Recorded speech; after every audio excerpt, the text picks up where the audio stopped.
그 109페이지의 그 타이틀은 가격이론인데 밑에 가치와 가격이라는 용어가 나옵니다. 의에 보시면 첫 번째 줄에 가치란 나오죠. 장래에 산출될 걸로 예상되는 편익을 현재 가치로 환원한 값 이렇게 정의 내리고 있고요. 그리고 이제 둘의 다섯 번째 줄에 가격이란 시장에서 지불된 값이다 이렇게 설명이 되어 있죠. 의미가 좀 다르지 않아요? 잘 구별이 안 되고요. 그리고 가치와 가격은 바로 밑에 항상 일치되는 것은 아니고 단기적으로는 괴리된다. 장기적 일치된다. 와 닿으세요? 와닿고요. 그 다음 페이지 보시면은 양가로 2번 내용이 이제 시험의 역사 지문들이거든요. 그래서 아주 오래전부터 이제 지금까지 나오는데 특히 20회 이후에 그 가치하고 가격과 연결되는 주제가 정답 체크까지 포함하면은 한 4번 나온 것 같아요. 20회 이후에. 그 동그라미 1번 보면은 이런 말 돼 있어요. 관계가 가격의 본질은 가치이고 가격은 가치에서 결정된대요. 이해되시죠? 그리고 2번에 가치는 화폐를 매개로 가게 되고 가격은 가치 화폐적 표현이래요. 정확하게 와닿죠? 해석이 되죠. 따라서 가치가 하락하면 가격도 하락하고 가치가 상승하면 가격도 상승한대요. 완벽하죠? 3번에 그래서 가치는 주관 추상지인데 가격은 가치가 시장을 통해 화폐에 대한 구현된 객관적 구체적 개념이래요. 이해되시죠? 예, 이 정도야 뭐.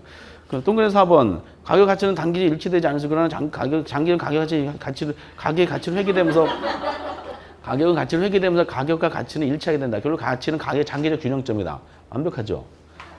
그리고 5번에 보니까 가격 시장에 실제 지불된 금액으로 이제 과거값이지만 가치는 이제 장래 기대편의 현재 가치로 환원한 값이기 때문에 현재 값이다. 정확하죠? 동그라미 6번. 그리고 이제 가격은 그 하나밖에 없는데 가치는 다양하다. 이렇게 돼 있어요. 해석이 되세요? 안 되세요? 지금 정확하게 돼 있잖아. 아니구나. 그래서 이렇게 내면은 뭔 말인지 몰라요. 근데 이제 이 부분이 학문적으로 가치와 가격이 구별되는 입장에서 잠깐 논한 겁니다. 아까 감정평가 정의가 뭐라 그랬어요? 가치 판정, 가격 표시. 이렇게 해석이 된다 그랬죠. 본질은 어느 게 본질이라 그랬어요? 가치 판정하는 본질이라 그랬어요.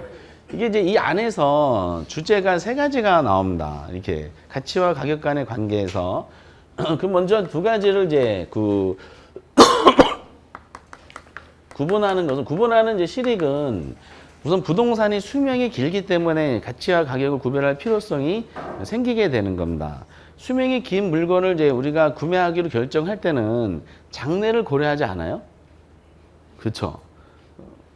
안 그렇구나. 그래서 이제 보통 이제 그 등기 치려면은 상대방을 장래를 고려하죠. 그 등기 치는 상대방은 보통 장래를 고려하면서 의사결정을 합니다. 근데 나이트에서 이제 만나는 사람들은 장래를 고려해요?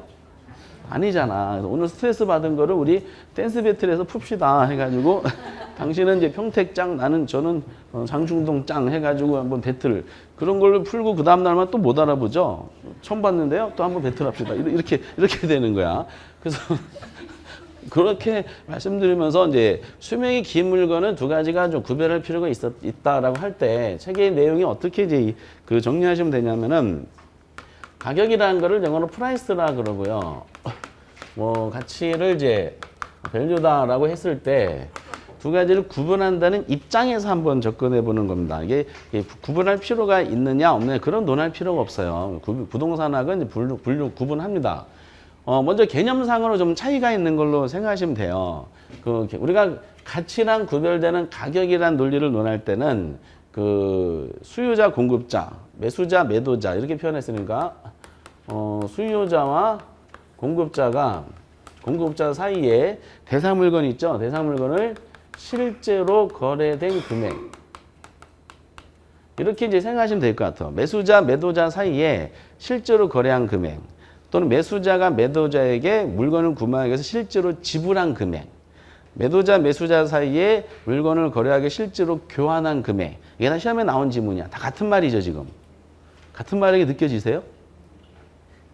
안 느껴진 방법이 없어요. 다 그냥 문구 나온 걸 전부 다 암기하는 수밖에 없는데 실제로 거래된 금액이라는 거죠. 서로 교환한 금액. 그럼 이렇게 문구가 이렇게 나왔어요. 그럼 가치라는 것은 가격과 구별할 때 뭐라고 하냐면은 수명이 길다 그랬잖아. 그러니까 물건을 이제 수명이 긴 물건을 평가할 때는 항상 장래를 고려해요.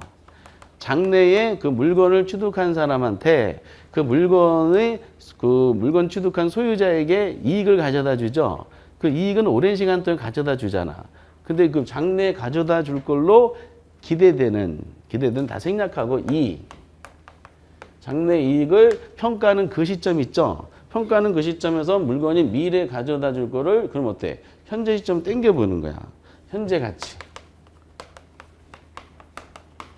이렇게 이제 구별을 해서 그 가격과 가치의 개념적인 측면을 이제 서로 표현을 하게 됩니다. 이렇게 구별이 되면은 그 책에 나온 내용들이 어느 정도 연결이 돼요. 그럼 실제로 거래된 금액이라고 표현했어요. 요거는 그럼 요 가격이라는 것은 이렇게 정의를 내리다 보니까 얘는 과거의 의미일까, 현재 의미일까, 미래 의미일까? 실제로 거래된 금액, 실제로 교환한 금액.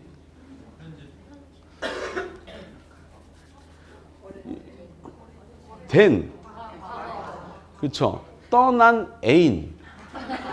과거의 애인이야? 지금 현재 애인이야? 옛날에 사귀었던 애인. 그러면은 옛날 애인이죠? 그러니까 실제로 거래된 금액, 실제로 교환한 금액. 요건 요 문구를 하다 보니까 가격은 무슨 값이다? 아까 책에 나온 것처럼 과거의 값이다라고 얘기하는 겁니다. 과거. 벌어진 사건이야. 그럼 벌어진 사건은 기준 시점 판단했을 때 어떤 물건을 실제로 거래된 금액이 있을 거 아니에요. 기준 시점에서 그 과거를 확인하는 거야, 예측하는 거야. 확인하죠. 그럼 실제로 물건을 거래할 때 금액은 하나의 금액으로 거래해요? 아니면 여러 가지 가능성을 열어주면서 거래해요? 그러면 하나의 금액이 거래됐잖아. 계약서에 보면 거래 그 가격이 얼마다고 명시돼 있죠. 그래서 가격은 이렇게 하다 보니까 한 개의 값만 갖는다라는 아까 책에 있던 거지. 여기 지금 어디 설명되어 있냐면은 동그라미 110페이지에 동그라미 5번. 그 가격은 과거값. 그리고 가치는 뭐다? 현재값. 이렇게 설명이 되고 동그라미 6번에 보면은 그래서 가격은 뭐죠? 하나. 그리고 가치는 여러 개 이런 말이 나와. 그러면은 이렇게 이제 정의 내렸어. 가치는 장래 이익의 현재 가치라 그랬죠. 그럼 가치는 과거값, 현재값, 미래값. 아니 여기 현재 가치라고 나와 있잖아. 이렇게 쉬워. 현재 값이지. 기준 시점에서 이제 앞으로 발생된 미래 이익을 현재 시점으로 기준점으로 당겨보는 거죠. 현재 값이다라는 현재 가치가 나왔으니까. 그러면은 가치는 기준 시점에서 종류가 많겠어요? 적겠어요? 많아요. 왜냐? 가격은 이 벌어진 사건이니까 과거에 어떻게 거래된지를 금액을 확인만 하면 돼. 근데 이거는 예측이잖아. 그럼 장래 이익을 현재 가치로 구하려면은 요거를 할인해야 돼. 근데 할인율이 감정평가 목적에 따라서 또는 주체에 따라서 이게 이제 다양한 값이 나올 수도 있다 없다. 있다는 거야. 미래액이 동일하다 하더라도 현재 값이 다양한 값이 나온 이유가 할인율이 감정평가 목적에 따라 다르기 때문에 그래. 똑같은 1억이라 하더라도 할인율을 10%로 할인하냐 20%냐 5% 하냐에 따라서 현재값 달라지겠죠. 그래서 이거는 같이 현재값 장래 현재가 땡기는 과정 중에 이걸 뭐다? 가치는 무수히 많다는 거야. 가격은 하나, 가치는 무수히 많다. 이 무수히 많다는 요거를 우리는 가치의 다원적 개념이다라고 해가지고 요거를 따로 공부하시게 될 거야. 이거 법률에 규정이 돼 있어. 요것이 어떻게 되는지 이거는 책이 없으니까 설명 안 하고 요 정도까지만 보도록 하겠습니다. 그래서 구분할 때 가격은 실제 거래된 금액이고 가치는 장래의 현재 가치다. 아까 책에 개념 나왔던 것처럼 그래서 개념 하다 보면은 가격은 과거값, 가치는 현재값. 벌어진 사건이니까 가격은 하나밖에 없고 가치는 미래 현재가 땡기는 과정 중에 할인해야 되니까 할인율에 이제 다양한 값이 나올 수가 있어서 가치도 종류가 다양하다. 이렇게 이제 구별을 해주시면 돼. 이게 와 닿으세요? 그렇지. 그러니까 이제 저런 경우도 많잖아. 갑돌이가 이제 을순이가 갑돌이를 사귀고 있고 이제 사귀다가 등기치는 최종적인 단계로 친구들한테 쭉 소개했죠. 그 친구들 그러고 이제 좀 소개한 다음에 품평이 한 거잖아. 전시해주고 그래서 당신 가봐 해가지고 보낸 다음에 어떠니 물어보죠. 그럼 어때? 다 다르지. 다 평가하는 품평할 때 친구들마다 멘트가 다 달라요. 이렇게. 그 평가 금액이 앞으로 어떻게 이렇게 되고 어떻게 되고 다 다양한 값이 나옵니다. 이렇게. 그래서 그걸 이제 의견 조율해 가지고 1순위가 최종 판단하죠. 그리고 이제 전화번호 끊어버린다든지 이렇게 내용이 나옵니다. 그리고 두 가지 관계. 이 관계가 이제 시험의 역사인데, 아까 전에 이제 동그라미 1번부터 쭉 나온 내용들을 한번 제가 그 흐름을 1번부터 어디까지 되냐면 동그라미 이제 4번까지 내용을 제가 이제 시험에 나온 거 한번 쭉 적어 볼게요. 책에 그대로 있는 내용을 문구로 핵심적인 단어 하는데, 첫 번째 단어가 이제 뭐냐면은 아까 가치를 판정하여 가격을 표시하는 작업이라 그랬죠. 어느 게 본질이야? 가치 판정이 본질이야. 그러면 가격의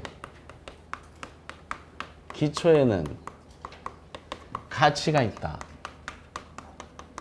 이게 맞을까요? 틀릴까요?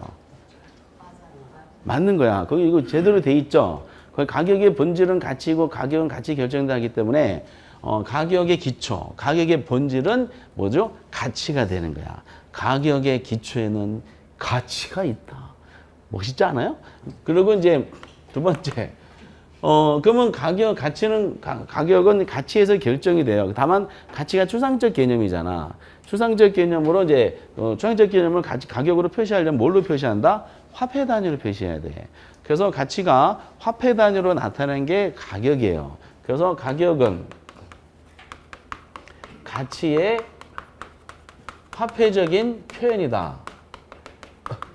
이것도 맞을까요? 틀릴까요? 가격은 가치의 화폐적인 표현이다. 맞죠? 그리고 이제 이 관계에 의해서 세 번째 논리가 뭐냐면은 화폐 가치가 상승하면 가격은 하락한다. 이건 맞을까요? 틀릴까요? 그렇죠. 이거는 이제 맞죠. 정확하게 답변하셨어요. 화폐 가치가 상승하면은 가격은 하락하게 돼요. 지금 다 맞는 거 설명하는 겁니다. 화폐 가치가 상승하면은 동그라미 4번. 가치가 상승하면은 가격도 상승한다.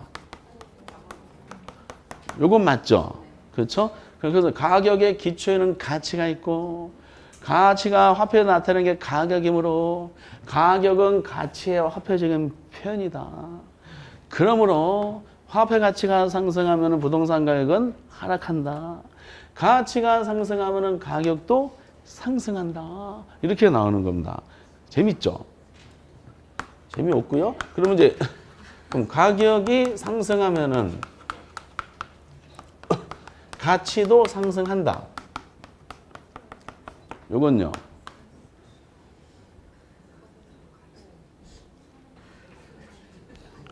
뭔 얘기예요? 요거는 X야. 요건 X. 그러니까 가치가 상승하면은 가격은 상승을 해. 그러나 가격이 상승한다 해서 가치가 상승하는 것은 아니다라는 거죠. 그러니까 요거는 맞고 요거는 틀려요. 그래서 두 가지 관계에 의해서 단기적으로는 이 가격하고 가치 있죠. 얘네들은 일치하지 않을 수도 있어요. 그러나 장기가 되잖아요. 장기적으로는 가격하고 가치가 일치되는 경향이 있더라라는 거야. 일치되는 경향이 있더라. 그럼 불일치가 일치되는 과정이 있겠지. 이때 가격이 가치를 지향하면서 일치될까? 가치가 가격을 지향하면서 일치될까? 요거 문구 시험에 모의고사 자주 나오죠. 가격이 가치를 지향해요? 가치가 가격을 지향해요? 뭐라고요? 가치가 지금 제가 이것만 쓰지 않았어요? 지금 가격이 가치를 지향하게 되면서 두 가지는 일치하게 된다는 거야. 그렇죠. 그 책에 이제 내용이 나오잖아. 요 문구는 동그라미 이제 어디 나오면은 동그라미 4번에 그 첫 번째 가격 단기는 일치하지 않을 수가 있는데 그러나 장기적으로는 가격이 가치로 회귀되면서 이렇게 나왔잖아. 그건 두 가지 일치가 된다. 그럼 여기까지 이제 다시 한번 읽어볼게. 가격의 기초에는 가치가 있다. 가치라는 것이 화폐에 나타나는 게 가격이므로 가격은 가치 화폐적 편이다. 이야. 화폐 가치가 상승, 가격은 하락한다. 가치가 상승하면 가격도 상승한다. 빠트. 그러나 가격이 상승하듯 가치가 상승하는 것은 아니다. 그래서 아니다. 그러므로 단기적으로 두 가지는 일치되지 않는 경향이 있다. 그렇지만 장기적으로 일치하는 경향이 있다. 어떻게 가격이 가치를 지향하게 되면서 와 어때요? 해석이 되세요? 안 되시는 것 같네요. 뭔 얘기한 거예요? 그 얘기한 거예요. 이게 이제 유명한 지문이고 20회 위에도 나와 있어요. 20회로 황당하게 나와 있죠. 이 문구가 나왔고 정답으로는 단기가 일치되고 장기가 불일치를 거꾸로 냈었어요. 답은 금방 찾게 해주긴 했지만은 뭐 이게 다 기출문제 지문이니까 이거 무조건 이해하지 암기하지 마시고 이제 해석을 하는 게 되게 중요해요. 이게 원래 주식 투자론에도 이 논리가 나와요. 그 주식 투자론은 그 전문가들이 어떤 기업에 대한 주식을 투자할 때 가격 보고 투자하지 말고 가치 보고 투자하라는 말이 나와요. 그 말은 지금 주가 지수가 있죠. 그 주가 지수가 이제 주식시장이 변동에 따라 쫓아가서 투자하지 말고 주가 지수 올라갔다 이면 그 이미 과거의 의미야. 올라간 걸 보고 추정하지 말고 그 기업의 뭐죠? 본질인 장래의 가치를 보고 판정하라. 말은 쉬워요. 근데 아유 이 좀 그래서 이제 거기에 나온 거를 부동산도 똑같이 하는데 어떻게 이해하시냐면 나중에 이렇게 이해하시기 바랍니다. 이런 구조로 이제 판단하셨으면 좋겠어요. 물론 부동산 가격과 부동산 가치야. 근데 가치가 추상적이고 주관적 개념이라 그랬죠. 근데 가격이 뭘로? 추상의 상대적인 말은 구체적이고 그리고 주관의 반대말이 뭐다? 객관적이다라는 것이죠. 그러면은 보시다시피 가격 있죠. 가격의 본질 뿌리에는 뭐가 있는 거야? 가치가 있는 거야. 한번 가치가 추상적 주관적이다 보니까 가치 자체가 있다 없다라고 평가사들을 하면 안 된다는 거죠. 그러면 해석이 시장에서 해석이 다 다른 중구난방을 해석하니까 요거를 주관적인 거를 객관화시키고 추상적인 거를 구체적인 실체를 보여주자. 구체적인 실체를 보려면 시장에서 판단하게 만들어 주길 방법은 화폐 단위를 표시한 거야. 그래서 추상적인 주관적인 가치가 화폐 단위로 나타내는 것이 뭐다? 이게 가격이야. 그래서 가격은 가격 뿌리에는 가치가 있지만 가격은 이 가치의 뭐다? 화폐적인 표현이다. 이렇게 나오는 겁니다. 그러면서 구조적인 내용으로 여기 두 가지 한 것이고 화폐 가치가 상승해. 그럼 가격은 어떻게 돼요? 떨어지잖아. 아래하고 결과는 반대죠. 요거랑 서로 반비례 관계니까 화폐 가치가 상승하면 가격은 하락한다. 그리고 다른 거 일정한 가정하에 요거 설명한 것이고 그럼 가치가 상승하면은 가격도 어떻다? 상승하는 거지. 그러니까 본질이 변하면은 표현이 바뀌는 거야. 본질이 가치라는 것이 상승하면은 결국 시장에서도 그걸 반영해서 뭐도 가격도 같이 올라간다는 뜻이에요. 요거는 성립인데 근데 주의사항은 수급에 따라 움직이는 것이 가격이잖아. 근데 가격이 상승했다. 가치가 높아지느냐? 이것은 아니라는 거야. 이게. 그러니까 본질이 변하지 않는 상태에서 일시적인 수요 증가로 또 일시적인 수요 감소로 시장 가격은 변할 수가 있는 거죠. 그렇죠? 그러면 얘는 그대로 있는데 일시적인 수요 변화로 인해서 가격이 높아지고 낮아지면 두 가지는 어떻게 되는 거야? 단기적으로 일치하지 않게 되는 거야. 근데 시간이 지나면 그걸 본질을 찾아가 안 찾아가? 본질을 찾아가게 돼 있어요. 본질을 찾아가게 되면서 장기는 일치하게 되는데 이게 뭘로? 가격이 가치를 지향하게 되면서 운동선수들도 일시적으로 몸값이 높아지는 경우가 있죠. 근데 이제 어떤 여러 가지 이유 때문에 가치는 별 볼 일 없는데 일시적인 몸값 상승으로 인해서 뭐죠? 수요 증가에 의해서 몸값이 상승한 경우가 있어. 근데 시간 지나면은 본인의 실력을 찾아가죠. 우리나라 이제 운동선수들이 야구선수들 메이저리그 많이 진출했잖아요. 처음에는 일시적인 수요 증가로 인해서 진출했지만 결국 시간 지났더니 대부분의 선수들은 본인 가치를 찾아왔죠. 그래서 다시 국내로 유턴하고 그러잖아요. 등등등등 이런 상황입니다. 그래서 요 말을 그대로 보시면 돼. 근데 이제 그 주식 투자론에서는 요거를 어떻게 해석하냐면 이거 한번 참고하세요. 그냥 나온 기초니까 이게 가치 추계선이라 한번 가정해 보세요. 이게 주가 지수야. 이게 가격선이야. 그럼 1번 영역과 2번 영역에 대한 논리를 한번 보도록 하겠어요. 1번 영역은 보면은 이게 가격선이가 가치선이야. 가격이 높아요? 가치가 높아요? 가격이 높지. 가격이 가치보다 높아. 그럼 가치는 본질이 이만큼인데 일시적인 뭔가 이유에서 이게 높아진 거죠. 그럼 이때 가격이 무슨 가격이라 그를 거품 가격이라 그런다. 거품은 그 장래되면 꺼질 가능성이 있어 없어요? 꺼질 가능성이 있잖아. 그래서 거품이 잔뜩 껴 있다는 얘기를 많이 하잖아요. 그러면 시간이 지나면 거품에 대한 두려움 때문에 이 물건의 가치보다 가격이 높아졌다. 이 물건에 대한 수요가 어떻게 돼요? 수요가 점점 감소하겠지. 감소하면 가격은 점점 어떻게 된다? 하락하겠지. 하락하면서 어디까지? 가격하고 가치가 일치되는 선까지 이제 하락하게 됩니다. 그럼 여기 2번 영역은 뭐가 높아? 가격보다 가치가 더 높죠. 그러면 가치보다 낮은 가격이 형성됐잖아. 이때 가격을 저평가됐다라고 합니다. 저평가된 물건은 앞으로 뭐죠? 가격이 상승에 대한 예상에 들어가죠. 수요가 어떻게 되겠어요? 수요가 증가해진 가격이 어떻다? 상승할 가능성 점점 상승하겠죠. 어디까지? 일치되는 선까지. 그래서 지금 이 과정은 시험 문제 내지 않지만은 두 가지가 일치적으로 지금 일치하지 않을 수가 있잖아. 단기적으로는. 근데 시간이 지나면은 결과적으로 뭐죠? 일치되는 경향이 있더라. 평가사들은 수급에 따라 요동치는 이 가격을 추정하는 것이 아니라 이 물건의 장기적인 균형점을 보라는 거야. 장기적인 균형점이 이제 가치가 되고 이 가치를 평가하는 그 기준 시점 있죠. 그 기준 시점 화폐 단위를 붙여가지고 시장에 내보는 것이 이거보다 감정평가 금액이다라고 얘기하는 겁니다. 때문에 평가사가 평가하는 감정평가 금액은 객관성을 인정받는 거야, 못 받는 거야? 인정받는 걸로 돼 있어요. 그래서 감정평가사들이 평가하는 그 가치를 그래서 우리는 원칙적으로 시장 가치란 말을 쓰게 됩니다. 객관적 가치로 나중에 탄탄히 논하도록 하겠습니다. 요동치는 상황에 대한 설정이 이렇게 등장하죠. 만약 이런 식으로 이제 평가를 받을 거예요. 그래서 이제 마트 가면은 예를 드는데 저하고 집에 계신 그분을 비교하면은 저는 가격일까 가치일까? 저는 가격이고 그분이 가치야. 그래서 그분이 가는 길에 저는 카트 끌고 쫓아가는 거죠. 그래서 그분 가는 길에 제가 간다.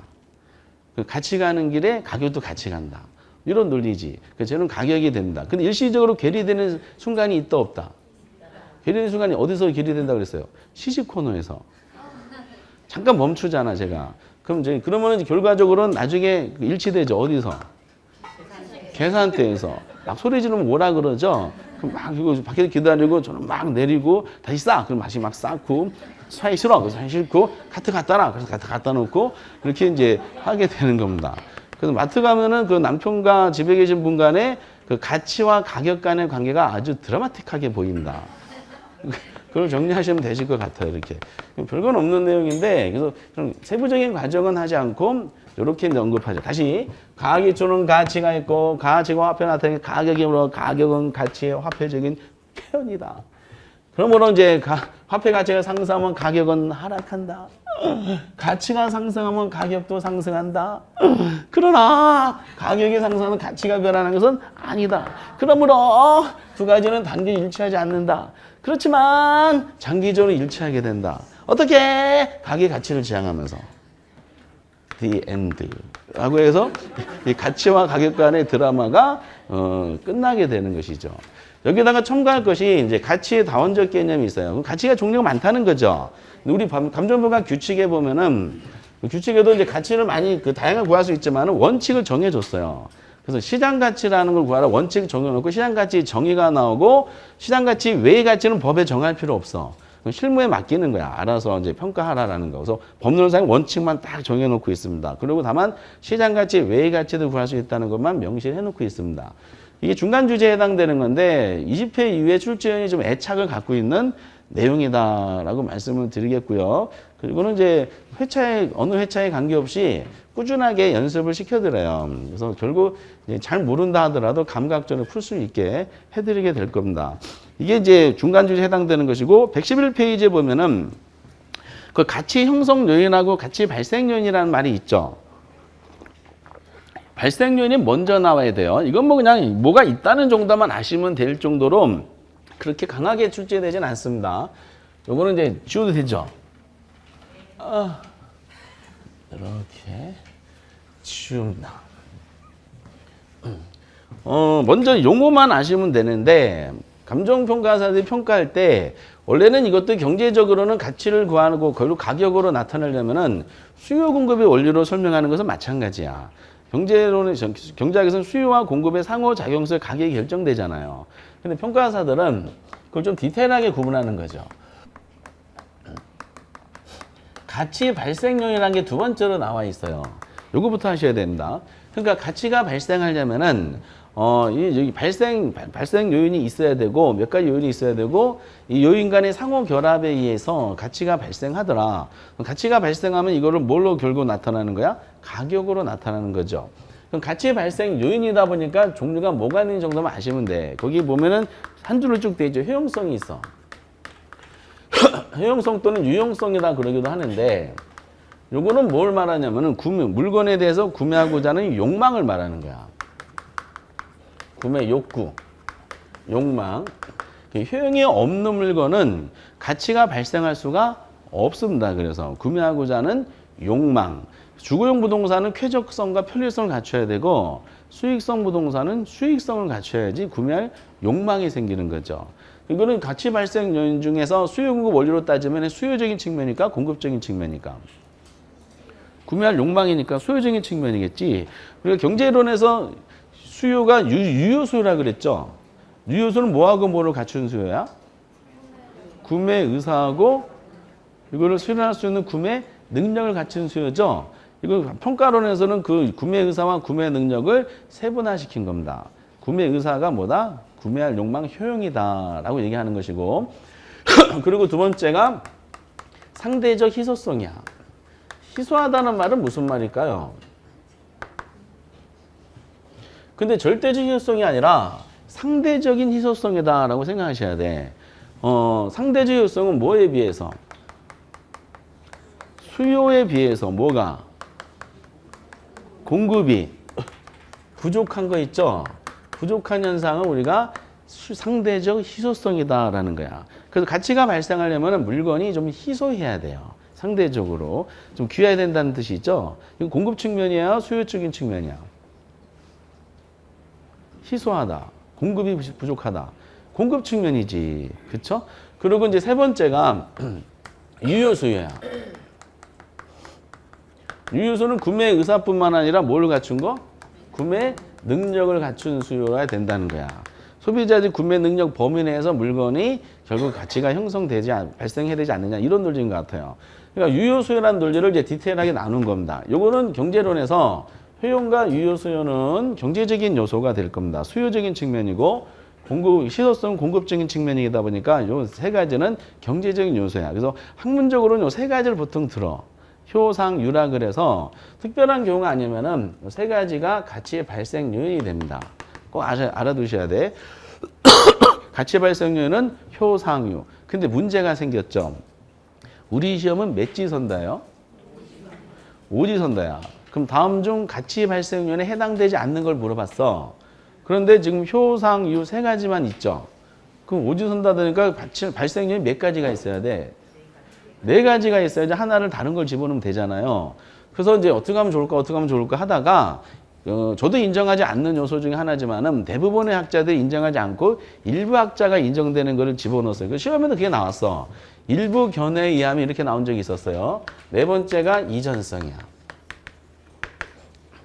이전성은 이제 이게 경제적인 요소인데 얘는 법적인 요소야. 법적으로 양도 가능성이 있어야지 된다는 거야.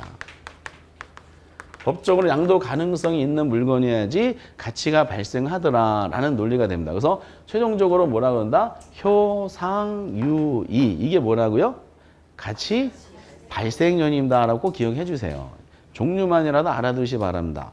가치 발생 요인인데 이론상으로 만약에 네 가지를 제시해 준다. 또는 세 가지를 제시해도 마찬가지고 얘네들이 전부 다 존재해야 돼. 이 중에 하나라도 부족하잖아요. 가치가 발생하지가 않는다는 겁니다.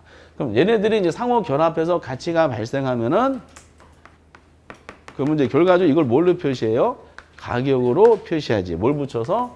화폐 단위로 붙여서. 이것이 뭐죠? 감정평가 금액이다. 라고 이제 절차상으로 얘기하는 거죠. 셋 중에 하나만 없어도 안 되는데 제 친구한테 이런 예를 들어요. 친구 평가사한테 나이트 예를 들죠. 나이트. 처음에는 나이트 갔는데 남자가 저 혼자라 그랬죠. 근데 소위급 되는 분이 거기에 소위급 되는 분이 100명이 앉아 계셔. 그럼 부킹 가격 결정해야 될 거 아니야. 그러면은 제가 친구한테 전화해서 얼마 받으면 되겠니? 라고 감정평가를 의뢰합니다. 그 친구는 뭐라고 답장이 올까요? 알아서 공식적인 보고서가 있어야지. 제 감정평가 부킹가 보고서를 상대방한테 이렇게 보여줄 거 아니에요. 저 얼마짜리입니다. 그럼 친구는 뭐라 그럴까요? 평가를 거절합니다. 거절해. 왜냐면 근데 이제 이상한 게 저는 혼자잖아. 희소성이 있어 없어? 있어요. 그리고 제가 그렇게 몸값이 비싸지가 않아요. 거기서는 구매 능력 여기 계신 분 다 구매 능력을 갖췄어. 저는 이제 희소성이 있고 유효수요, 구매력을 다 갖춘 거야. 근데 친구야 다 있는데 왜 안 되니? 거기 있는 분이 너에 대해서 구매할 욕망이 생기지 않는 거야. 그래서 뭐가 없는 거야? 효용이 없는 거죠. 효용이. 누가 거기서 너를 구매하겠냐? 구매할 욕망이 있어야 되지. 그러니까 어떻다? 결과적으로 이제 요거가 없어가지고 가치가 발생하지 않기 때문에 감정평가의 대상 물건이 아니다. 빨리 뛰쳐나와라. 라고 이제 얘기하는 거지. 정우성이 갔어. 감정평가를 의뢰했어. 그 평가, 그 보고서가 날라오죠. 이런 등등. 어떤 사람이 감정평가에서 평가를 의뢰 왔어요. 평가 사무실에 와가지고 평가 물건을 제시해 줬어. 가방에 뭐 갖고 왔네. 가방 갖고 왔는데 그 가방에 딱 열어보니까 백색 가루가 있어. 마약을 감정평가 의뢰한 거야. 평가사한테 물어보면 마약을 감정평가 왜 했어요? 했더니 이게 이제 시장 가치가 맞지 않아서 내가 이제 특별한 가격으로 감정평가를 의뢰한 조건평가를 의뢰했습니다. 라고 한 거죠. 평가사는 어떻게 할까? 거절하는 거. 왜 거절해? 그렇죠. 효용이 있어 없어 얘는? 효용이 있지. 구매하고자 욕망이 막 불러일으키는 사람들이 있을 거 아니에요. 희소해, 풍부해? 희소하지. 그러니까 희소성도 있죠. 구매력을 갖추는 사람들이 있을 거 아니야. 그럼 세 가지가 다 존재해, 마약은. 그럼에도 불구하고 감정평가를 평가사는 거절하는 것뿐만 아니라 경찰에 신고해야 됩니다. 왜냐하면 이걸 우리나라는 이거 법적으로 거래할 수가 없어. 양도 가능성이 없는 물건이야. 그런 면에서 봤을 때 이제 이거는 감정평가를 하면은 안 된다. 신고해야 되는 상황. 이런 부분들이다라고 보시면 되겠습니다. 이렇게. 그래서 이제 내용상으로 뭐 몇 가지 뭐 사례가 들기보다는 우리는 가치 발생률이라는 게 있더라. 효상유이라는 게 있더라. 근데 얘네들이 상호 결합을 해서 모두 다 존재해야 된다. 그래서 한 가지만 있어서는 안 된다라는 식으로 보신 다음에 그러면 가치는 계속 변해요, 안 변해요? 얘는 결합해서 가치가 나왔지만은 가치가 이제 항상 변해. 가치가 변하면은 모두 변해. 가격도 변하잖아요. 근데 가치가 변하려면은 발생 요인 얘네들이 변해야 돼. 근데 얘네들 수요무 자체다 보니까 스스로 변할 수가 없어요. 그럼 얘를 변화시키는 요소가, 영향을 주는 요소가 있겠어 없겠어요? 영향을 주는 요소가 있겠지. 영향을 주는 요소를 우리는 가치 형성 요인이다 라고 그럽니다. 물론 가치 형성 요인이라는 것은 우리 법의 개념이 명시가 돼 있어요. 가치 형성 요인이란 대상 물건에 가치 영향을 미치는 뭐라고 설명이 되는데 그건 나중에 한번 논하도록 하고, 이 자체적인 흐름상에서는 형성 요인은 어디에 미치는 요소라고요? 가치 발생 요인에 영향을 미치는 요인이다는 정도를 보시면 돼. 여기도 요인이 있겠어 없겠어? 있어. 우리나라 법률에는 형성 요인을 뭘로 제시하고 있냐? 세 가지를 제시하고 있어요. 일반적 요인, 그리고 지역 요인, 무슨 요인? 개별 요인. 이렇게 세 가지를 일찍해. 일반이라는 것은 우리나라 전체적으로 영향 미치는 요소고, 일반 요인이 그 지역에 미치는 정도가 다 달라. 그래서 일반인 지역으로 이제 들어간 건 지역 요인이고, 같은 지역 안에서도 개개 부동산마다 영향 미치는 정도가 다 달라. 그게 뭐다? 개별 요인이야. 일찍해라 그럽니다. 일찍해. 그러니까 발생 요인은 뭐라고요? 효상유이. 형성 요인은 뭐라고요? 일찍해. 그 형성 요인은 어디 미치는 거? 발생 요인에 영향 미치는 거. 끝. 이렇게 등등등 종류만 아시면 돼. 일지계를 발생률 하면 안 되고 효상률을 형성률 하시면 안 돼. 그래서 결국 형성률이 계속 변해. 얘가 변하면은 결국 뭐가 변한다? 발생률이 변해. 발생률이 변하면 뭐가 변해? 가치가 변해. 가치가 변하면 뭐가 변해? 가격이 변해. 가격이 변하면 뭐도 변해? 임대료도 변해. 그래서 이제 경제학적으로는 가격이 변하는 이유가 뭡니까? 그러면 수요와 공급이 변해서 그렇습니다. 라고 답변하겠죠. 평가사들한테 저 부동산 아파트 가격이 변하는 이유가 뭡니까? 하면 뭐라고 하겠어요? 가치 형성 요인이 변해서 결국 가격이 변하는 겁니다. 이렇게 이제 하는 거죠. 그 친구랑 지나가시다가 저 아파트 가격이 1억에서 지금 2억으로 올라갔다? 가치 형성이 변해서 그런 거다? 이렇게 한마디 하시면 돼. 그럼 친구가 멀어지기 시작해. 이런 논리. 그럼 평가사들은 이제 요것이 체계까지 설명된 것이고, 여기까지 잠깐 문제 풀어볼게. 여기까지. 3번. 3번 보면은 부동산 가격은 특정 부동산의 교환의 대가로서 매수인이 지불한 금액, 가치는 효용에 중점 두고 장래 기대 대비 현재가 환원한 값. OX. 5죠. 그렇죠. 실제로 지불한 금액이 가격이고 장래 고려한 금액이 가치였잖아. 이건 맞지? 오래됐고 이거 한지. 4번 가격은 현재가, 가치는 미래값. 가격은 과거값이라 그랬죠. 가치는 현재값이라 그랬잖아. 이것도 너무 오래됐어 한지가. 틀렸죠. 3번 현재값은 과거값으로 해야 되고 미래값은 현재값으로 해야 됩니다. X가 되고요. 5번 화폐 가치가 상승하면 가격도 상승하고요. 가치가 상승하면 가격도 상승한다. 이것은 X 뭐가 틀렸어? 화폐 가치가 상승하면 가격은 하락한다. 이렇게 하셔야 되죠. 그 부분이 틀렸고요. X고. 6번에 이전성, 희소성, 유효성, 효율성, 가치 발생 요인에 해당한대. 여기 실제 문제 중에 하나죠. 이거는 X에 뭐가 틀렸어? 효율성이 아니죠. 효율성이 아니라 효용성이야. 효용성. 이거는 실제 시험에 나온 이유가 있겠지. 그 이제 효상, 유, 이 이렇게 했는데 앞자만 암기함가. 내용은 모르고 앞자를 암기한 분을 타겟팅을 해서 뭘 나왔냐? 효율성이 나왔어요.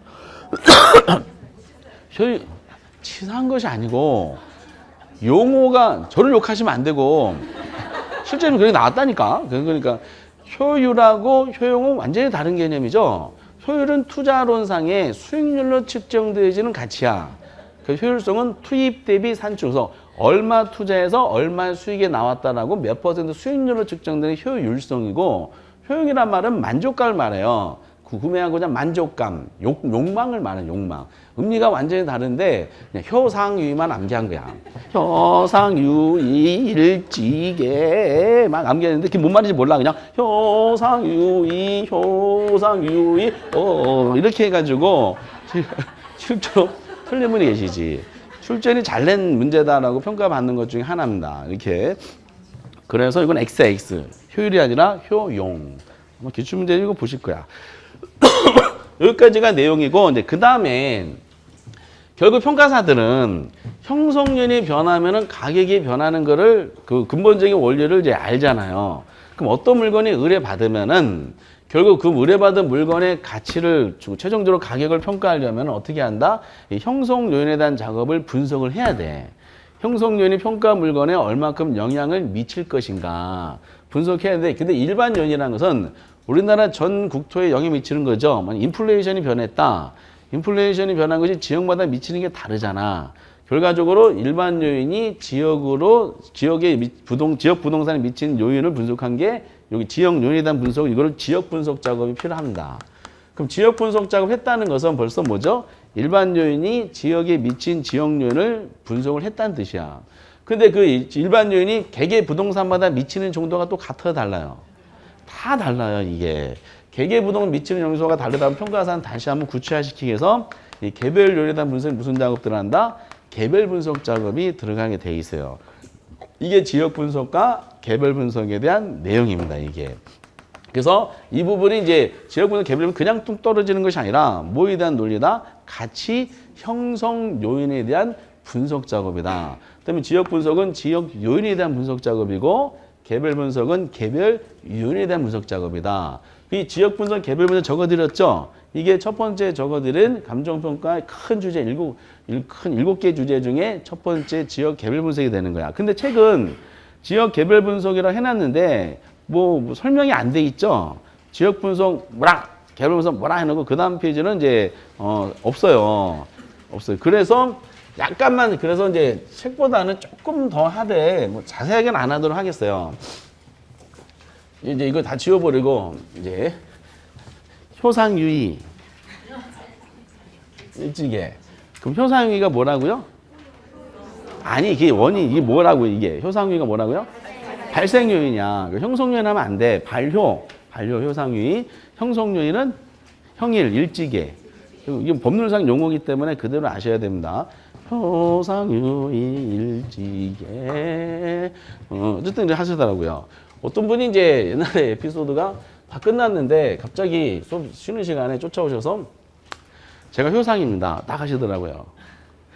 뭐라고요? 제 이름이 박효상이에요. 이래 해가지고 안 잊어버리겠네요. 막 이렇게 하셨어요. 효상유의. 그럼 지역 분석을 먼저 해야 될까? 개별 분석을 먼저 해야 될까? 지역 분석 먼저 해. 논리적으로 당연히 지역 분석 먼저 해야 돼요. 그러니까 지역 분석과 개별 분석을 공부하시는 제 전략은 지역 분석을 집중적으로 공부를 해주시고 개별 분석은 나중에 기본서 나오면은 지역 분석 개별 마지막 칸에 지역 분석과 개별 분석을 비교하는 내용이 설명이 돼 있을 거예요. 그러니까 지역 분석을 전체적으로 본 다음에 개별 분석은 지역 분석 다음에 행하는 작업으로서 어떤 게 좀 차이가 있는지 이것만 확인하시는 식으로 정리하시면 되실 것 같아요. 설명이 이제 안 돼 있기 때문에 우선 지역 분석에 대해서 간단한 것만 하면은 아주 중요한 내용이 목적이야. 지역 분석은 왜 하는 겁니까? 라는 거죠. 참 전통적으로 많이 나오는 키워드인데 지역 분석에 대한 논리가 그 동그라미 1번에 보면은 세 번째 줄에 그 지역의 표준적 이용과 가격 수준을 파악한다 이렇게 돼 있죠. 표준적 이용하고 가격 수준이 핵심적인 키워드가 돼요. 두 가지가. 근데 어느 지역이냐? 그 바로 동그라미 첫 번째 줄에 대상 부동산이 속한 지역이 있죠. 이걸 대상 지역이다라고 줄여서 설명합니다. 그럼 지역 분석을 뭐 하는 거냐라 할 때 대상 지역이란 말이 나와요. 대상 지역은 말 그대로 대상 부동산이 속한 지역. 그 너무 기니까 실제 시험은 대상 지역 또는 해당 지역 이렇게 표현하게 돼 있어요. 그럼 대상 지역 안에는 대상 부동산이 있겠죠. 근데 대상 부동산만 있는 게 아니잖아. 대상 부동산 말고 다른 부동산도 많겠어, 안 많겠어요? 많겠죠. 만약에 평가사가 우리 학원 건물의 감정평가 대상 부동산이다. 그럼 평가사가 학원 건물 평가하기 전에 물건 안을 벗어 들어와서 평가하는 것이 아니라 이 주변을 쭉 조사하는 거야. 주변, 대상이 속해 있는 주변적. 근데 여기는 학원 건물 말고 다른 건물도 많이 있잖아요. 그래서 이제 대상 지역 안에 있는 지역 분석은 뭘 조사하냐? 대상 지역 내 부동산들의 표준적 사용을 판정하는 거야. 요게 키워드고 이 표준적 사용이 무슨 뜻인지는 법률에 규정이 돼 있어요. 개념 정의가 다 돼 있어요. 감정평가 관련되는 법률에 우리 시험에서 나오는 법률에 설명이 안 돼 있지만은 표준적 사용이란 말을 법률상 해석하면은 일반적이고 평균적인 이용이다라고 보시면 돼. 일반적이고 평균적인 이용이야. 구체적인 사항 보시면 되지 않으니까 그러면 우리 학원 건물의 감정평가 대상 물건의 용도로 따졌을 때 이 주변 부동산, 주변 지역은 뭐죠? 주변 지역은 용도가 농업이죠. 축산업이에요? 자연환경 보존 지역이야? 아니 이제 뭐요? 상업 지역이 되겠지. 그쵸? 평가사가 의뢰받아 쭉 보니까 표준 그 전부 다 상업용 하고 있구나. 그래서 대상에 속해 있는 지역 내 부동산들이 무슨 용도로 이용하는지 일반적이고 평균적인 이용 상태를 판정하는 것이 뭐죠? 이게 지역 분석의 목적이다라는 거야. 그리고 이제 또 뭐 하는 거죠? 가격 수준을 판정하는 거죠. 키워드가 뭐죠? 가격 수준. 여러분들 여기서 키워드가 장난칠 때 가격 수준과 가격이 같은 말일까 다른 말일까? 이거 다른 말이야. 우리는 가격하고 가격 수준을 구별하고 있어요. 그래서 지역 분석에서 뭘 판정하는 건 가격 수준을. 그럼 가격 수준이 무슨 말인지가 이것도 법률에 개념이 정의가 돼 있어요. 이거는 이제 대상이 속해 있는 지역, 주변 지역의 가격, 개별 가격 다 다르잖아요. 그거 다 묶는 거야. 묶으면 뭐가 나와? 평균 가격이 나와, 평균 가격. 그래서 제곱미터당 얼마에서 평균 가격이다라고 보시면 돼. 이거를 평균적으로 얼마다 하는 경우도 범위를 정해. 여기 있는 땅값들은 제곱미터당 얼마에서 얼마 범위를 갖는다. 그래서 상한선과 하한선을 정해놔요. 이렇게. 그래서 지역 분석은 다른 것보다는 지금은 자세하게 보기보다는 아주 중요한 목적. 지역 분석 뭐 하는 겁니까? 그러면 대상 지역의 표준적 사용과 가격 수준을 판정하는 거예요. 라고 답변하시면 돼. 그게 무슨 뜻이에요? 거기까지. 더 이상 질문하지 마세요. 거기까지. 아직은 11월, 12월까지 여기까지만 했어요. 라고 하면 되는 거지. 그러면 이제 지역 분석이잖아. 조금 더 하면은 지역 분석이니까 분석할 지역이 있겠어, 없겠어? 지역 분석할 지역이 있어요. 대상 지역이 대상에 나옵니다. 분석의 지역의 종류. 그래서 먼저 이제 우리 여러분들이 책에는 없지만 용어를 우선 익숙하게 만들어 주세요. 대상 부동산이 속한 지역이라 그랬잖아요. 이거를 법률상에 무슨 뭐라 그러냐? 이걸 인근 지역이라 그래요. 인근 지역. 이건 법조문 법률상 명칭이에요. 시험 문제 인근 지역 이렇게 나와요. 인근 지역은 뭐가 속해 있는 거? 대상 부동산이 속해 있는 지역. 감정보가 목적물 대상에 속해 있는 지역이 인근 지역. 이렇게 보시면 되겠어요.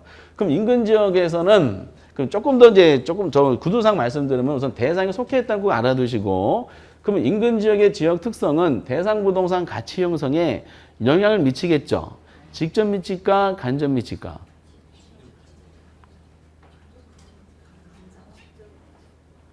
아니, 대상 부동산 지역 인근 지역 품 안에 있다니까.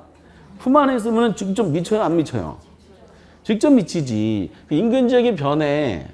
그러면 그 안에 있는 대상 부동산뿐만 아니라 많은 부동산 가치도 어떻게 됐어요? 같이 변하겠지. 그러면 인근 지역 안에 대상 부동산이 있기 때문에 대상 부동산 가치가 변할 거 아니에요. 가치 변화에 인근 지역 변화가 어떻게 미친다? 직접 영향을 미치는 겁니다. 직접. 잠깐 적지 마시고 책이 이걸 언제 다 적을 거 지금 굉장히 많은데 지금 판서를 지금 할 필요가 없어서 지금 이런 걸 공부하는구나라고 방향만 제시해 드린 것이고, 나중에 줄 것은 기본소에 다 써 있어 이렇게. 그래서 지금 적지 마시고 저게 뭐냐라는 정도만 보시면 되겠어요. 기억하실 것은 인근 지역이라는 게 있더라. 대상 부동산 속해 있는 지역이다. 법조문. 근데 인근 지역에 대상 부동산만 있는 게 아니겠지. 여기 다른 부동산은 많겠어, 적겠어? 근데 지역 분석은 표준적 사용을 판정하는 거라 했잖아. 그럼 인근 지역 안에 모든 부동산, 인근 지역 범위 내에 속해 있는 부동산 비교하면은 표준적 사용이 비슷할까 아니면 상이할까? 비슷한 거야. 표준적 사용 일반적인 평균적인 이용 상태 판정하는 거랬죠. 그리고 상업용 부동산이 쭉 있어요. 그럼 인근 지역 안에 있는 부동산들은 대상 부동산과 용도적인 면에서 유사한 부동산들이 집중된 지역입니다. 그래서 만약에 이제 대상부 속해 있어. 그 인근 지역 범위가 어디입니까? 하다가 쭉 저쪽으로 쭉 가봤어. 한 100m 쭉 가봤더니 거기에 아파트 단지가 있어. 아파트 단지하고 우리 학원이 건물 있잖아. 학원 건물 묶어가지고 인근 지역 할 수가 있다, 없다?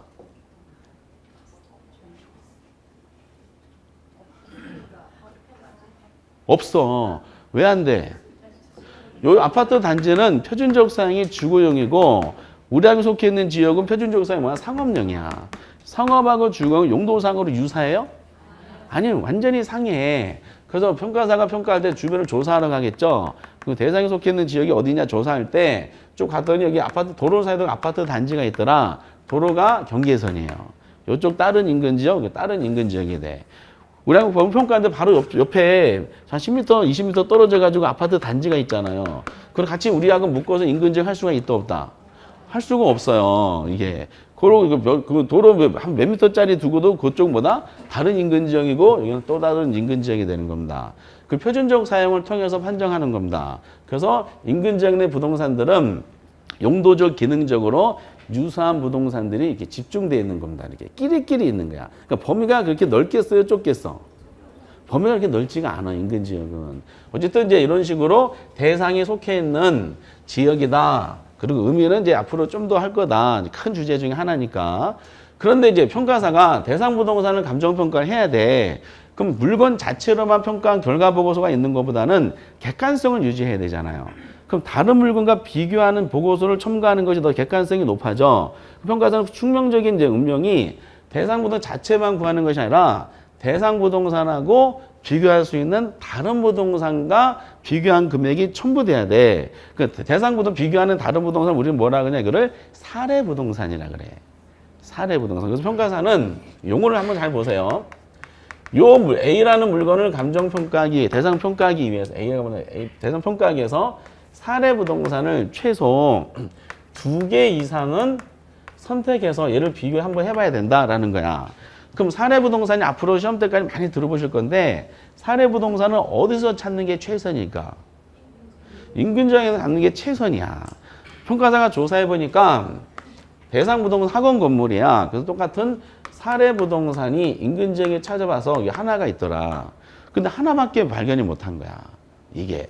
그러면은 사례 부동산 하나밖에 발견이 안 되는데 평가사는 대상 부동산 객관적인 신뢰도를 도모하기 위해서는 2개 이상은 수집해서 비교해봐야 된다 했는데 하나밖에 없으니까 인근 지역 범위를 벗어난 다른 지역이 찾아야 돼, 안 찾아야 돼? 찾을 필요가 있겠지. 다른 지역의 사례를 찾아야 돼요. 다른 지역이 뭐라 그러냐면은 그 지역을 유사 지역이라 그럽니다. 왜 유사라 그랬을까? 어느 지역과 유사한 거야? 인근 지역과 이 정도 면에서 비슷하기 때문에 유사 지역이라 그래. 그래서 시험 우리 법률상 명칭에도 개념에도 유사 지역은 인근 지역과 특성이 유사한 지역이다라고 명시가 돼 있어요. 대신에 특징을 논하다 보면은 유사 지역에도 대상 부동산이 속해 있지. 응? 부동산이 움직여요? 여기 갔다 여기 갔다 해요? 아니잖아. 대상이 속해 있는 지역은 무슨 지역이다? 인근 지역이야. 근데 유사한 지역은 오로지 뭐를 찾기 위해서 선택한 거야? 사례 부동산 찾기 위해서 선택한 거죠. 유사 지역 안에는 대상 부동산이 속해 있어야 돼, 속해 있지 말아야 돼? 속해 있지 말아야 돼요. 법에 규정돼 있어. 유사 지역은 대상 부동산이 속하지 않는 지역이야. 않는 지역으로서 지역 특성이 인근 지역과 유사한 지역을 말한다. 이렇게 설명이 돼 있어. 대신에 여기는 뭐가 있어야 돼? 사례 부동산이 있어야 됩니다. 그러면은 이제 개념 한번 볼게. 인근 지역은 대상이 속해 있는 지역이야. 유사 지역은 대상이 속해 있지 않는 지역입니다. 그럼 인근 지역과 유사한 용도적, 기능적 어떠다? 비슷한 지역이에요. 비슷한. 그리고 이제 인근 지역 안에 있는 인근 지역은 그 지역 변화가 대상 부동산에 영향 미쳐 안 미쳐요? 영향 미치지. 근데 자기 품 안에 있으니까 강도가 셀 거 아니야. 이거를 직접이라고 표현합니다. 근데 유사 지역 변화도 대상 부동산 같이 영향을 줄까 안 줄까?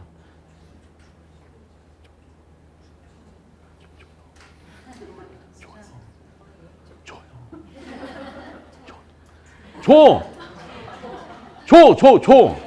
영향은 줘요. 영향을 주는데 다만 인근 지역보다는 강도가 세요, 안 세요? 그렇죠. 약하잖아. 그럼 이거 직접이라 표현했으니까 이거 뭐라고 표현해? 간접적인 영향을 미치는 겁니다. 평가사는 그래서 인근 지역이 수집한 사례 가지고 유사에 수집한 사례 가지고 대상 금액을 결정할 때 활용을 해야 돼요. 이렇게. 그래서 이제 다시 인근 지역이란 대상에 속해 있는 지역, 유사에 속하지 않는 지역, 인근 지역은 대상 부동산 가치역은 직접 미치고 유사 지역은 간접 미치고 두 지역은 거리는 중요하지 않아요. 중요하지 않고 서로 영향을 주고받는 관계다 보니까 용도 기능에서 유사하다는 것만 아시면 되고, 오케이? 오케이. 대신에 이제 인근 지역 사례랑 유사 지역 사례는 대상 부동산 감정 평가할 때 활용이 된다라는 식으로만 아시기 바랍니다. 그러니까 인근 지역은 반드시 사례 대상 부동산이 있어야 되고 유사 지역이라고 명시한 것은 반드시 사례 부동산이 있어야 돼. 그 인근 지역 안에는 사례 부동산이 있을 수도 있고 없을 수도 있고 이렇게. 근데 어쨌든 공통적인 것이 인근 지역과 유사 지역은 대상을 평가할 수 있는 사례 부동산이 존재할 수 있는 지역이죠. 존재하는 지역, 존재할 수 있는 지역이야. 그럼 얘는 공통점이 있잖아. 그럼 공통점을 묶으면 하나의 큰 지역이 나와요. 이 큰 지역 뭐라 그러냐, 이거를 동일 수구권이다라는 세 번째 단어가 나오는 겁니다. 동일 수구권. 오케이? 동일 수구권. 동일 수구권도 법률상 규정이 돼 있어요. 이거는 이제 그냥 법률상 규정 나중에 하고 인근과 유사를 포함하는 개념인데 사례 수집의 최원방권이라고만 우선은 이해해 주시기 바라고요. 여기서 시험 문제에 나오는 중요한 주제가 있지만 생략하도록 하겠어요. 사례 수집의 최연만큼. 그럼 평가사가 동일수권 범위를 정하잖아요. 사례를 꼭 어디서 찾아야 돼? 이 범위 내에서 찾아야 돼. 이 범위를 벗어난 외곽 지역에서는 절대 대상 부동산 비교해서 사례 부동산 수집하면은 안 됩니다. 사례 수집의 최연만큼 가이드를 쭉 정하는 겁니다. 그래서 우리는 지역 분석 대상으로 몇 가지를 공부한다? 3가지. 인근 지역, 유사 지역, 동일. 여기까지 아시면 돼. 이렇게. 그러고 나서 이제 얼마인지 평가가 가격 수준이 나오면은 평가에서 물건 자체를 평가하는 거 있죠. 이거를 이제 개별 분석이다라고 얘기합니다. 개별 분석은 지금 하지 마세요. 이제 책에 나온 내용이 뭐 이 정도밖에 설명이 안 돼 있으니까 더 하면 뭐 책만 지저분해지고 앞으로 이런 것이 있을 것이다라는 것을 이제 방향만 말씀드리겠어요. 대신에 이제 단어가 있어. 단어들 프린트 있죠. 7번 한번 볼까요?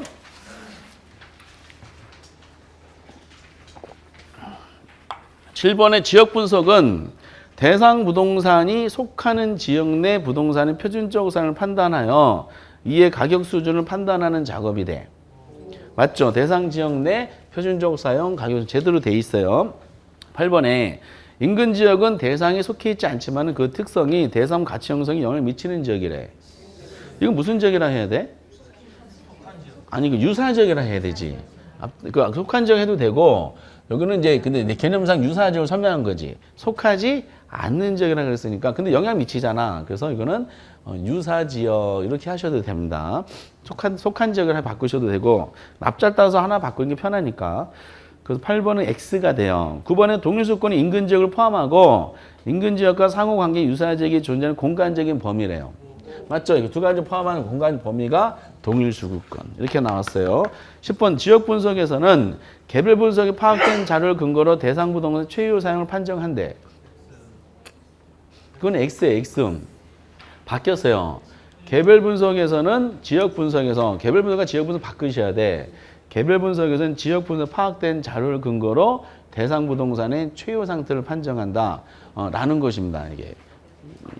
기업과 개별을 바꾸시면 돼. 서로 체인지 하시면 돼요. 그럼 여기까지는 이제 뭐 문제를 만들었지만 설명 안 하도록 하겠어요. 왜 그런지. 하도 설명이 책이 안 돼 있어서 더 하면은 뭐 책만 지저분해지고 어쨌든 큰 주제 중에 지역 개별 분석이라는 게 있고 우리가 공부할 방향은 이런 거다. 정도만 아시면 되고. 근데 책이 112페이지에 이제 3방식이라는 게 등장하는데 이거는 전략과 전술을 굉장히 잘 세워서 준비를 하셔야 되고요. 그래서 이제 앞부분만 잠깐 언급해 보도록 하겠습니다. 조금만 쉬었다 하겠어요. 예.